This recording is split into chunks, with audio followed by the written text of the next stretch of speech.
3, 2, 1, and we have liftoff, ladies and gentlemen. Starship SN8 has successfully lifted off from the Boca Chica facility.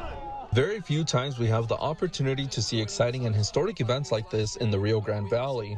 It was definitely a privilege for my co-worker Rudy Mireles and I to bring you all the coverage of the Starship SN8 launch. Our coverage began on December 8th. Everything was looking great that morning. People were all pumped up for the test, and it seemed like SpaceX was going to launch that bad boy. But at the very last second... Ladies and gentlemen, this is Rudy Mireles with Channel 5 News live at Isla Blanca Park on South Padre Island. I hate to be the bearer of bad news. I know a lot of you have been with us all day, but it looks at just 1 second prior to launch, SpaceX has aborted the mission. They have aborted their test launch of Starship SN8. Everyone who was at Isla Blanca Park and waited with us all day to see the launch left a bit disappointed after the test was aborted.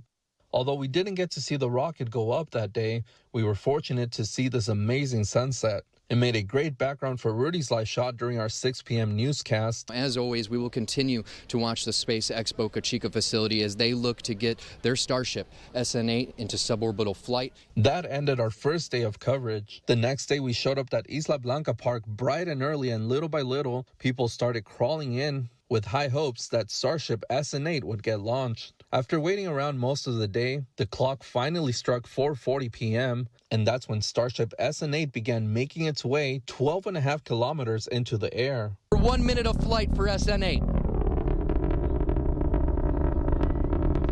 The biggest challenge when shooting this was to keep the camera steady as possible, but when you are zoomed in all the way and you add a doubler to zoom in closer, it makes the camera very sensitive to any small movement. As it goes through those clouds, and ladies and gentlemen, it looks like Starship SN8 might have accomplished that. That is the first time in history a launch vehicle of this size has accomplished that. And it looks like it may have ended in flames. We're not quite sure yet. We're going to look at the start at SpaceX. The rocket ended up exploding when it landed, but to many, it was a successful test. The best part about covering this event was seeing so many people come together from all over the country for this historic moment. Rudy and I had the pleasure to meet so many of them. It was just nice to see that once again after a rough year for so many. We're hoping to see more good things like this in 2021. I'm Jose Sainz. This is my photographer's perspective.